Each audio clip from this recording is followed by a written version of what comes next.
welcome to a new episode of Royalty Now, where I discuss the latest royal news. Now, lately, people have been very riled up over the fact that Prince Charles has written numerous memos over the years to members of staff and even government ministers expressing his views.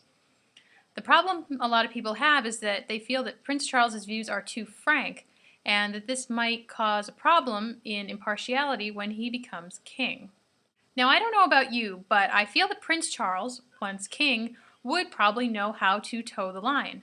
For example, his ancestor, King Edward VII, known as Burlington Bertie in some areas, was very fond of drinking, gambling, and women.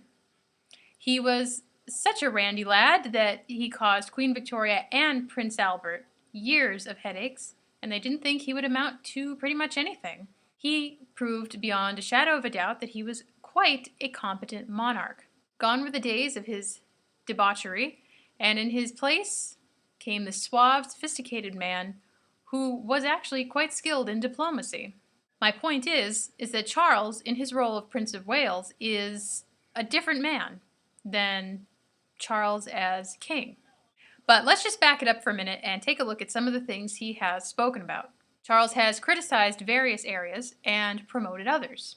For instance, his praises include architecture and holistic medicine, while he talked down the UK's quote-unquote learning culture, which he says gives people hope beyond their capabilities. Quote, "What is it that makes everyone seem to think that they are qualified to do things far beyond their capabilities?" Charles blames the, quote, child-centered system of learning, which, quote, admits no failure, saying that it tells people they can achieve greatness without putting in the necessary effort or having the natural abilities. I think the world of pop culture and the celebrity craze in the media absolutely proves Charles's point. Everyone and their brother thinks that they can sing. They're the most talented person on earth. And they also think that they can achieve huge amounts of money and fame by walking around with a breast exposed or a sex tape. In other words, very minimal effort for maximum return. I mean, if this sort of attitude prevails in the world of business, finance, teaching, anywhere you can imagine, it's no wonder that the world is going to hell in a handbasket. I believe this is what Charles is referring to, though I think he probably needs to say things a little bit more diplomatically. From the way Charles is saying it, people are getting upset because it sounds like he's talking down to us plebeians and telling us, that we're no good, and he's sneering at us, trying to rise above our stations. No, I don't think that's what he's saying. And some will say, and have already said, hey, Charles hasn't earned his place. He's privileged rather than really talented. Where does he get off talking to us like this? Well, let me say this. Wealth and privilege are inherited, or it is earned. And Charles falls into both these categories, I think it's fairly safe to say. Obviously, as the heir to the British throne, he has inherited quite a bit. But on the other hand, he has also proved that he can make a very successful go of a business venture with his Duchy Originals organic foods line. Not to mention his charities, such as the Prince's Trust and other various charitable organizations. Case in point, he isn't some lazy sod waiting for someone to hand him something. He's gone out and he's carved his own niche as Prince of Wales. With no thanks, I might add, to his predecessors, Edward VII and VIII. Like I said before, King Edward VII, as Prince of Wales, he loved gambling and women. Edward VIII, he was the monarchy's golden boy and looked good in public, but in private, he was not cut out to be king at all. So when we think about the Queen passing on and Charles having really big shoes to fill, well, so too will the next person, most likely Prince William, who has to fill the shoes of Prince Charles as Prince of Wales. Don't sell Charles short. Once he becomes king, he will know enough to rein it in. Sorry, I had to. In some very happy news, Her Royal Highness Princess Madeleine of Sweden is engaged. Madeleine, who is the younger sister of Sweden's Crown Princess Victoria, is engaged to her beau of 2 years, Anglo-American financier Chris O'Neill.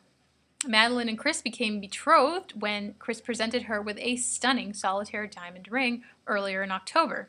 The couple publicly announced the engagement on October 25th. Their wedding is planned for the summer of 2013.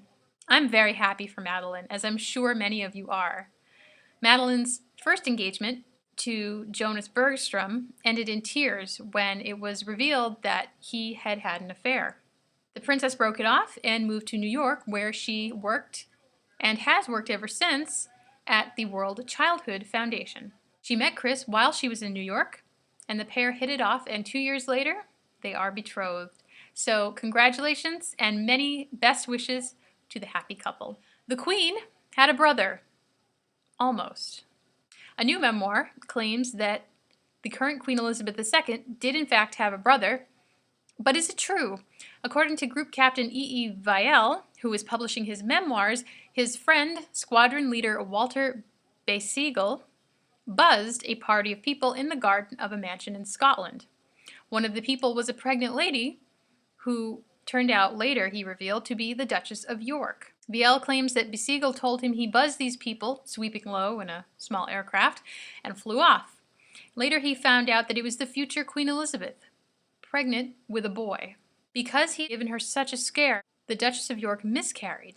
And though he should have been court-martialed, Basiegel was given a pass because the royal family did not want to reveal that the then Duchess had lost a son and future king. Instead, they kept it quiet so the public would think that it was little Princess Elizabeth all along who was in line for the throne, and behind her, her younger sister, Princess Margaret. But this is all according to Group Captain Vielle, who at 99 is publishing his memoirs. However, the definitive biographer of King George V, Kenneth Rose, stated that he met with King George VI several times, and not once did he ever mention that he would have preferred a son. What he did tell me was that from the moment she was 2, he knew his daughter Elizabeth would make a wonderful queen, said Rose. So thank you again for joining me this week. As always, take care, and God save the Queen.